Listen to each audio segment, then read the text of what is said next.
여러분 안녕하십니까? CFC 논평입니다. 오늘은 법을 다루는 헌의부가 법을 위반하고 있다는 주제로 논평하겠습니다. 최근에 한 언론에 보도가 나왔는데요. 상비부 중에 헌의부에서 임원 조직을 하는 중 자문위원을 임명했다는 보도였습니다. 이 보도가 나가자 여러 사람들이 의구심을 표했습니다. 그리고 저에게 질문도 많이 했습니다. 과연 상비부에 자문위원을 둘 수 있나? 총회 규칙은 어떻게 됐나는 것이었습니다. 그래서 총회 규칙을 한번 찾아봤습니다. 자막을 한번 보시기 바랍니다. 상비부 조직에 관한 건에 대해서는요. 총회 규칙 제9조 2항 8번에 각 부는 부장, 서기, 회계 총무를 임원으로 둔다. 이 규정 외에 어떤 조항도 없습니다. 따라서 헌의부에서 자문위원을 김모 인사로 임명했다는 것은 있을 수 없는 일입니다. 모든 부서가 총회 규칙에 따라서 임원을 조직하고 있습니다. 그런데 헌의부에서 특정 인사를 자문위원으로 임명했다는 것은 정말 있을 수 없는 일입니다. 법을 무시하고 자기들 입맛에 맞는 사람들 세워서 자문위원을 하겠다는 것, 이것 아닙니까?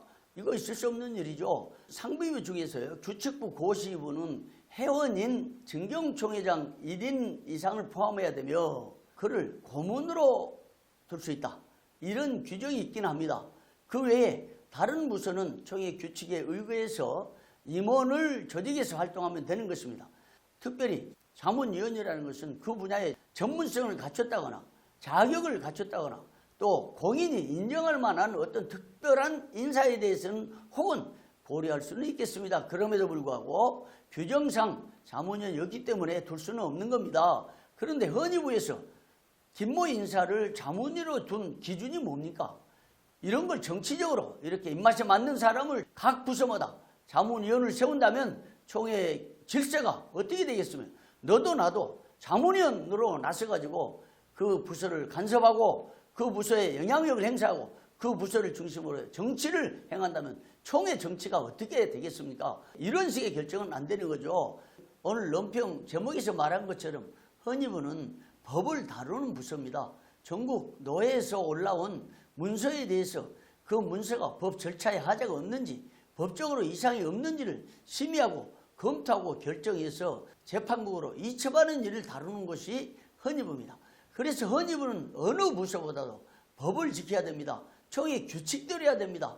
그럼에도 불구하고 헌의부장 혹은 헌의부 임원들이 자신들의 입맛에 맞는 인사 또는 자기들의 정치 선에 닿는 인사를 자문위원으로 세운다면 다른 부서마다 다 법을 위반한 채 자문위원으로 들어가서 활동한다면 어떻게 되겠습니까? 총회 법 질서가 무너지다 보니까 오늘 이렇게 총회가 사법으로 가게 되고 또는 사법의 결의도 무시하게 되고 대법원의 판결까지 무시하는 이런 현상이 나타나지 않았습니까? 이렇게 작고 사소한 규정 하나 지키는 것이 바로 총회를 바르게 세우는 길입니다. 지금이라도 헌의부는 자문위원 임명 처리해야 됩니다. 그렇게 해서 좋은 총회를 만드는데 기여하는 헌의부가 되시기를 바랍니다. 지금까지 CFC 논평이었습니다. 여러분 고맙습니다.